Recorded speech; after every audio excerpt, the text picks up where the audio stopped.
Hello दोस्तों। तो दोस्तों हम सबको पता है कि ईटीएफ में हम लोग इन्वेस्ट कर रहे हैं, चाहे स्विंग कर रहे हैं, तो उसके साथ एक पोर्टफोलियो होना चाहिए और पोर्टफोलियो सब बनाना चाहते हैं, पोर्टफोलियो एक होता भी है। तो उसी पोर्टफोलियो में जो हम लोग ईटीएफ में ट्रेड कर रहे हैं, तो उसमें कितना ईटीएफ होना चाहिए? ऐसे नहीं कि मार्केट में लिस्टेड है 250 ईटीएफ, तो 250 के 250 हमारा पोर्टफोलियो में ऐड कर लेंगे, 250 का 250 हम पोर्टफोलियो में रखेंगे, ऐसे नहीं है। तो उसमें से कितना ईटीएफ को पोर्टफोलियो में जगह देना चाहिए, कितना पोर्टफोलियो को लॉन्ग टर्म के लिए होना चाहिए, वो तो हमने पहले ही डिस्कस कर चुके हैं। मगर पोर्टफोलियो में जो लॉन्ग टर्म है, चाहे वो स्विंग के लिए शॉर्ट टर्म स्विंग है, तो उसमें कितना ईटीएफ होना चाहिए? ठीक है? मतलब पोर्टफोलियो को एक जो सिंपल तरीके से समझेंगे तो पोर्टफोलियो बनाने के लिए कितना ईटीएफ को हमें पोर्टफोलियो में रखना ज़रूरी है, कौन-सा ईटीएफ है, ओवरऑल इस वीडियो में डिस्कस करेंगे। ठीक है दोस्तों?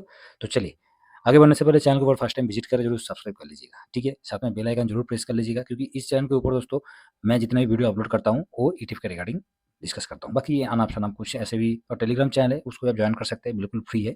जो भी मार्केट का छोटा-मोटा व्यू आता है, जो समझ में आता है, वही देते हैं, ठीक है? कुछ पोजीशन लेने का मन किया, पोजीशन बन रहा है, वही लेते हैं, फालतू की हम कुछ भी नहीं करते। और सबसे ख़ास चीज़ है, आप लोग मेरे टेलीग्राम चैनल पे जॉइन करने से ये सोचोगे कि आपको रेगुलर इनकम होगा, डेली इनकम होगा, तो वो गलतफ़हमी है, ऐसे कुछ भी नहीं है, ठीक है? तो चलिए, शुरू करने से पहले आपको मैं दिखा दूँ तो जो हमारा इंडाइसेस है, तो ऑलरेडी हमें पता है, एक तो ब्रॉड मार्केट हो गया, सेक्टोरियल हो गया, स्ट्रैटेजी हो गया, थीमेटिक हो गया, बाकी बॉन्ड भी है, ठीक है? टोटली 4 इंडाइसेस के ऊपर सब कुछ है। तो जैसे 4 इंडाइसेस है, तो 4 इंडाइसेस में हमें कौन-सा इंडाइसेस में, कौन-सा सेक्टर में, कौन-सा ईटीएफ, जैसे मान लीजिए बैंक 20 है, तो बैंक 20 किस में है? सेक्टोरियल में है या वो आपको थीमेटिक में है, तो वो जानना ज़रूरी है, ठीक है? साथ में alpha, Nifty alpha, Kotak alpha जिससे हम कवर करते हैं, तो वो कौन-सा इंडाइसेस में है? स्ट्रैटेजी में है कि थीमेटिक में है, ठीक है? ये भी जानना बहुत ज़रूरी है। तो उसी हिसाब से हम देखेंगे, पहले देख लेते हैं और बाकी कहाँ चला गया ये? तो पहले उसको हम देख लेते हैं एक बार, देखने के बाद चलिए, एक तो हो गया ब्रॉड मार्केट जो कि निफ्टी इंडेक्सेस आप देख पा रहे हो कि निफ्टी 50 हो गया, ठीक है? इंडेक्स मेन जो इंडेक्सेस है निफ्टी 50 हो गया, Nifty next 50, bank, finance, mid cap, ठीक है? जैसे हम ब्रॉड मार्केट में जा रहे हैं तो ब्रॉड मार्केट में कौन-सा इंडेक्स है? तो ब्रॉड मार्केट में टोटल आपको लार्ज कैप, चलिए कोई नहीं, एक-एक करके दिखा देते हैं। तो ब्रॉड मार्केट में आपको एक तो निफ्टी 500 है, ठीक है? जो कि इसको हम कवर कर रहे हैं लॉन्ग टर्म के लिए। उसके बाद मिड कैप 50 भी है, 100 भी है, स्मॉल मिड कैप 150 भी है और mid cap 250 sorry small cap 250, mid small cap 400 है और निफ्टी 500 मल्टी कैप भी इसमें शामिल है, टोटल मार्केट भी है। तो ये पूरा का पूरा ब्रॉड मार्केट में है। सेक्टोरियल में आप देख पा रहे हो कि auto, finance, FMCG, IT, media, metal, pharma, PSU, private, reality, health care, तो ये पूरा सेक्टोरियल है।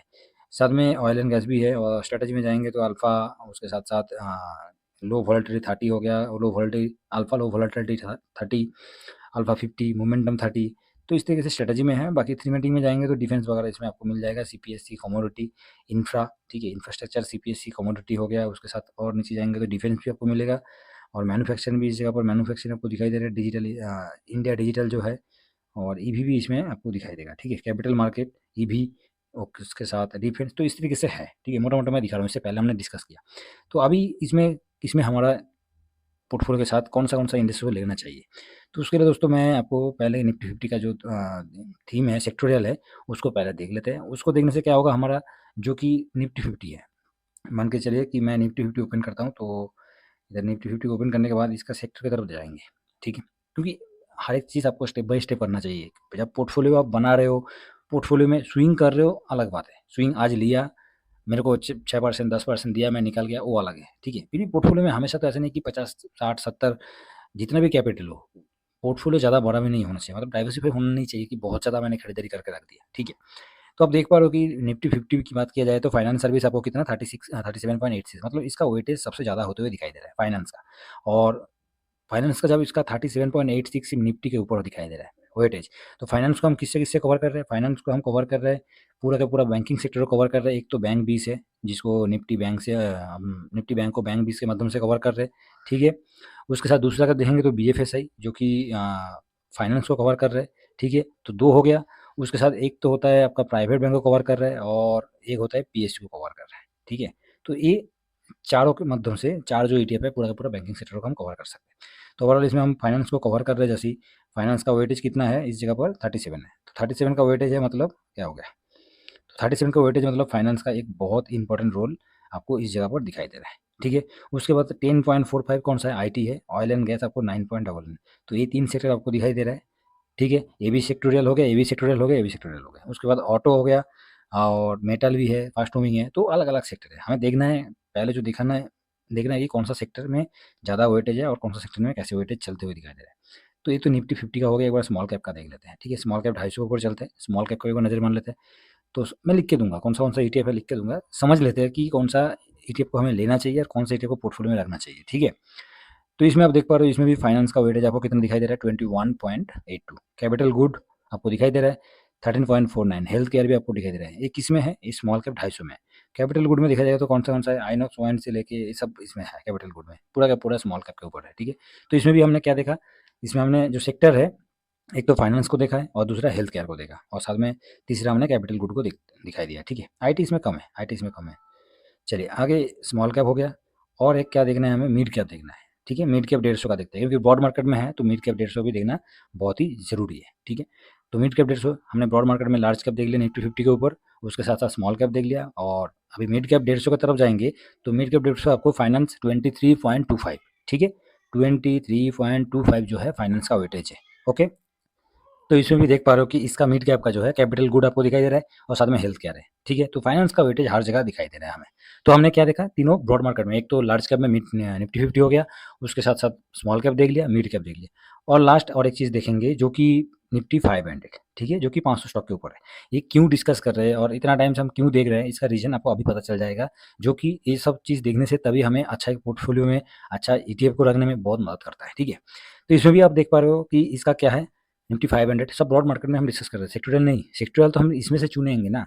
तो फाइनेंस का वेटेज इसमें ज़्यादा है, आईटी का कम है, हेल्थ केयर का भी कम है, ऑयल एंड गैस भी शामिल है, और ऑटो शामिल है। बाकी है बहुत सारे, कैपिटल गुड भी है, ऑलरेडी कैपिटल गुड इससे पहले ज़्यादा वेटेज था, इसमें कम हो गया, ठीक है। तो इस तरीके से फाइनेंस आपको हर जगह दिखाई दे रहा है, ठीक है।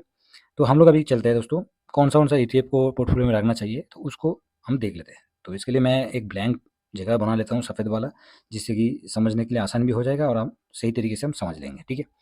तो अब देखिए पोर्टफोलियो में कितना होना चाहिए। तो फर्स्ट दोस्तों, फर्स्ट की मैं पहला जो पोर्टफोलियो में ईटीएफ को तरफ देखेंगे, एक तो लार्ज कैप जो है। तो लार्ज कैप में जैसे हम जा रहे हैं तो हमारा स्टार्टिंग में एक ही आता है जो कि बहुत अच्छा है और बहुत बढ़िया है, जिसका नाम है निफ्टी 20, ठीक है।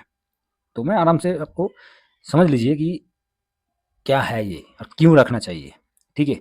दूसरा, तो दूसरा में चलता हूँ, जैसे दूसरा आ गया तो दूसरा में क्या है, दूसरा आपको निफ्टी 20 हो गया क्या, ये आपका ब्रॉड मार्केट में शामिल है और लार्ज कैप में शामिल होते हुए दिखाई दे रहे हैं। दूसरा जैसे जाएंगे तो दूसरा किस में जाना है हमें, ब्रॉड मार्केट में आपको निफ्टी 500 की तरफ जाना चाहिए। स्मॉल कैप भी ले सकते हैं, ठीक है। तो स्मॉल कैप में जो कि है एच का है, ठीक है। H D F C S M L 250 है, एस एम एल 250 है, और साथ में जो कि तीसरा एमओ निफ्टी 500, ठीक है। MO Nifty 500, okay. तो ये हो तीन जैसे ही हो गया, ये तीनों आपको बॉन्ड मार्केट में शामिल हो गया। एक तो लार्ज कैप हो गया, बिल्कुल बिल्कुल लार्ज कैप है। एक स्मॉल कैप हो गया, मिड कैप को नहीं लिया क्योंकि मिड कैप इसमें हम कवर कर रहे हैं, ठीक है। तो तीन इस जगह पर आपको होते हुए दिखाई दे रहे हैं, ये पूरा बॉन्ड मार्केट में हो गया। उसके बाद 4 नंबर पे जैसे ही हम जा रहे हैं तो 3 इधर हो गया, 4 नंबर पे सेक्टोरियल की तरफ जाएंगे। अभी सेक्टोरियल में जैसे ही जा रहे हैं तो सेक्टोरियल में हमने क्या देखा कि फाइनेंस का वेटेज सबसे ज़्यादा है। तो फाइनेंस का वेटेज जैसे ही जा रहा है तो फाइनेंस में हम कवर कर सकते हैं, 2 ईटीएफ से कवर कर सकते हैं या 3 से भी कवर हो जाएगा। तो बैंक भी इसको इस जगह पर नहीं ले रहा हूँ क्योंकि बैंक में क्या है, बैंकिंग सेक्टर है, मगर इस जगह पर हमने 2 ईटीएफ लेना है। कौन सा लेना है, एक तो पीएसयू, ठीक है, पीएसयू को ले रहा हूँ जो कि पीएसयू बैंक 20 है। और पीएसयू क्या है, ये सरकारी बैंक को पूरा कवर कर रहा है तो इसलिए पीएसयू लिया, और प्राइवेट को ले रहा हूँ, ठीक है, private bank BNK IETF, okay. तो ये जैसे हो गया, पांचों में एक सरकारी हो गया, एक पीएसयू हो गया, मतलब सरकारी हो गया, एक बेसरकारी हो गया, तो दोनों हो गया 5। 6 नंबर पे जैसे ही जा रहे हैं तो हमें उधर क्या दिखाया था, आईटी में है। तो आईटी में ज़्यादा वेटेज है तो इस जगह पर आईटी 20 को हम लेके चल सकते हैं अपना पोर्टफोलियो के साथ में।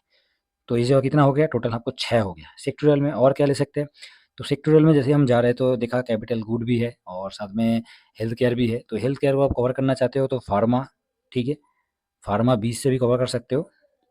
फार्मा 20 मेरे हिसाब से हेल्थ केयर में फार्मा 20 है और हेल्दी है, तो फार्मा 20 परफेक्ट है, ठीक है। उसके बाद सेक्टर में और क्या क्या ले सकते हैं, मेटल भी है, ऑयल एंड गैस है, रियलिटी है, तो आईटी हो गया, ऑटो हो गया।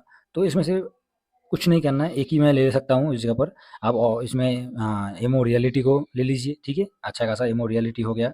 उसके बाद 9 नंबर पे हम जा सकते हैं तो एफएमसीजी, ठीक है। एफएमसीजी भी अच्छा खासा ईटीएफ है, जो कि हम खाना पीना खाते हैं, जो कुछ भी खाता है वो इसमें शामिल होता है, ठीक है। तो कितना हो गया, 9।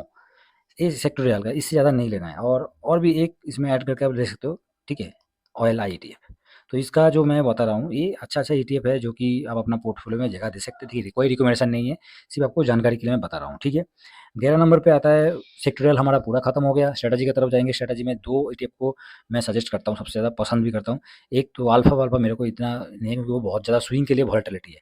तो इस जगह पर एक तो मॉम 30 आई ईटीएफ जो कि मोमेंटम 30 आई ईटीएफ है। ठीक है, और और क्या था, और हाँ, और है आपका एएलपीएल 30 अल्फा, अल्फा का लो वोलेटिलिटी 30 है। ठीक है, एएलपीएल 30 आईटीएफ जो कि अल्फा का लो वोलेटिलिटी को कवर करता है।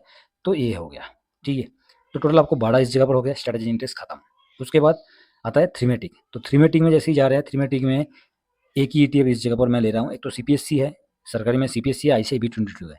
तो मैं इस जगह पर आईसीआई ले रहा हूँ। ठीक है, आईसीआई लूँगा मैं ऐसा वो सीपीएससी को नहीं लूँगा, क्योंकि जिसका भाव ज़्यादा है मार्केट में उसको नहीं लेना है। उसके बाद 14 नंबर पे आईसीआई हो गया एक। तो उसके बाद इंफ्रा हो गया, इंफ्रा हो गया। ठीक है, और उसके बाद जो कि नेक्स्ट डिफेंस। ठीक है, डिफेंस ले लेता हूँ मैं, क्योंकि डिफेंस का बहुत अच्छा खासा है। तो कितना, 15 हो गया। और इसके साथ थीमेटिक इंडेक्स से और एक लेना है, वो है ईवी का। ठीक है, ईवी इंडिया, बस ये आपको थीमेटिक इंडेक्स का पूरा के पूरा अब 16 एटीएफ में कवर हो गए। उसके बाद थोड़ा सा हम कमोडिटी की तरफ जाएंगे। तो गोल्ड सिल्वर आपको पता ही है कि गोल्ड सिल्वर में ऑलरेडी आज का रेट पे बहुत है। तो 18 में आपको गोल्ड सिल्वर हो गया। इसके साथ हम और एक ईटीएफ को एडजस्ट करेंगे। ठीक है, तो कितना हो गया, 19, 20, और 20 में जो ईटीएफ को मैं इस जगह पर ऐड करूंगा वो है मून 100, जो कि यूएस का नैस्डैक 100 को कवर कर रहा है। तो टोटल ये 20 जो 20 ईटीएफ है, आप पूरी तरह से देख लीजिए। हाँ, इसमें से और एक भी हम कवर कर सकते हैं, जो कि ऑटो सेक्टर को भी कवर कर सकते हैं। तो मैंने इसमें ऐड नहीं किया, वो अलग अलग आदमी का अलग अलग चॉइस है। ठीक है, एफएमसीजी को साइड करके ऑटो को लगा सकते हैं, या उस जगह पर ऑटो को साइड करके आप इस जगह पर मेटल भी रख सकते हैं। तो वो सेक्टर वाइज है। मगर देखा जाएगा तो वेटेज के हिसाब से मार्केट में जो मूवमेंट है, एक तरफ से रिलायंस का भी मार्केट को स्ट्रॉन्ग करता है, कभी आईटी स्ट्रॉन्ग करता है, इन्फोसिस करता है, कभी टीसीएस करता है, कभी रिलायंस अकेला ही मार्केट को चल देता है। तो उसके ऊपर बेस करके मैं बता रहा हूँ। ठीक है, बाकी मेटल हो गया, ऑटो, ऐसे ऑटो कल का जो ऑटो का मूवमेंट था बहुत खतरनाक मूवमेंट था, मार्केट को पूरा हिला दिया है ऑटो। तो इस तरीके से सेक्टर है, कभी कभी सेक्टर चल गया तो बहुत बढ़िया है, और कभी कभी रुक गया तो ठीक है। तो इस हिसाब से अपना अपना जो खुद का जो कैपिटल होगा, उस कैपिटल के हिसाब से आपका पोर्टफोलियो में कितना ईटीएफ होना चाहिए, तो वो आप देख लीजिएगा। बाकी मार्केट में जो कि देखा जाएगा तो सेक्टर वाइज सेक्टर वाइज दिखाया पहले, इसलिए कि ये जो सेक्टर वाइज हम देखेंगे इसमें कितना वेटेज में है और इसमें कितना वेटेज लेके चल रहा है, और साथ में कौन सा ईटीएफ में हमेशा मूवमेंट के साथ हम उसमें अपना पोर्टफोलियो में रख सकते हैं। ऐसे नहीं कि आज मूवमेंट हो गया और 6 महीने आपको डाउन की तरफ दिखाई दे रहा है, वो सेक्टर नहीं चाहिए। वो सेक्टर चाहिए कि डाउन के समय डाउन हो रहा है, अप के समय अप हो रहा है, मतलब हमेशा मूवमेंट की तरफ है। ऐसे नहीं जैसे अभी एफएमसीजी की बात कर रहे हैं, तो एफएमसीजी ऑलरेडी नीचे से ऐसे करके डाउन होकर चल रहा है। ये डाउन ही चल रहा है, अभी कब ऊपर आएगा इसके ऊपर डाउट है। तो ये आएगा, क्योंकि ये हमेशा ही ऐसे नहीं कि ये सेक्टर जो है ये कभी नीचे आएगा नहीं। ये सेक्टर अपने आप धीमे धीमे करके आज नहीं तो कल चलेगा। थोड़ा सा हाँ अभी डाउन में है, तो उसका रीज़न भी है, उसको हमने डिस्कस किया। तो इस हिसाब से जैसे और भी फिर भी हम लोग इंडेक्स में हैं, ये सबसे पॉजिटिव है। ठीक है दोस्तों, तो आशा करता हूँ इसी टाइम में आप स्विंग भी बहुत बड़े तो ऐसे भी तो स्विंग हम करते हैं, तो स्विंग तो बहुत अच्छा हो जाता है। बाकी पोर्टफोलियो में 20 बहुत होता है, 20 बहुत होता है, इससे कम होगा 15-16 तो ठीक ठाक ही है एक पोर्टफोलियो में ईटीएफ रखने के लिए। बाकी स्विंग के टाइम पे स्विंग कीजिए, बाकी उसको निकालते रहिए। मगर एक नॉर्मल पोर्टफोलियो में 15 से 20, मैं 20 मानता हूँ, इससे ज़्यादा रखने से पोर्टफोलियो में ज़्यादा डाइवर्सिफाई हो जाता है। ठीक है, तो चलिए दोस्तों, आशा करता हूँ पोर्टफोलियो में कितना ईटीएफ होना चाहिए, इसके ऊपर बहुत सवाल आता है, क्योंकि आदमी क्या है कंटिन्यू, जैसे अब आज 2000 का खरीद लिया, कल 2000 का एवरेज कर लिया, ऐसे करते करते सिल्वर का जैसे सिल्वर का आईसीआई का आपने खरीद लिया, कल निपॉन का खरीद लिया, कल मोतीलाल का खरीद लिया, कल भाई साहब कोटक का खरीद लिया। ऐसे करते करते करते करते आपका पोर्टफोलियो पूरा के पूरा भर भर के ना इतना हालत खराब हो जाता है, इतना हालत खराब हो जाता है, या पोर्टफोलियो को देखने का भी मन नहीं करता है। तो ऐसे नहीं करना है। हमारा पोर्टफोलियो जो होगा एक अच्छा स्ट्रॉन्ग पोर्टफोलियो, जो इसको आप देख के भी, जैसे मैं पोर्टफोलियो बना रहा हूँ और मैं अपना टेलीग्राम पे देता रहता हूँ। आप लोगों को पता है कि पोर्टफोलियो में कितना परसेंट मेरा आप है, कितना परसेंट है, मैं देता रहता हूँ। क्योंकि पोर्टफोलियो बना रहा हूँ तो उसको अच्छी तरह से बनाना चाहिए, और ज़्यादा उसमें ऐसे नहीं कि खिचड़ी पकाना जरूरी है। ठीक है, तो चलिए दोस्तों, व्यू पसंद है जरूर एक लाइक कर दीजिएगा, चैनल को फर्स्ट टाइम विजिट करें जरूर सब्सक्राइब कर लीजिए। नेक्स्ट वीडियो मिलते हैं। Thank you very much. जय हिंद, जय भारत।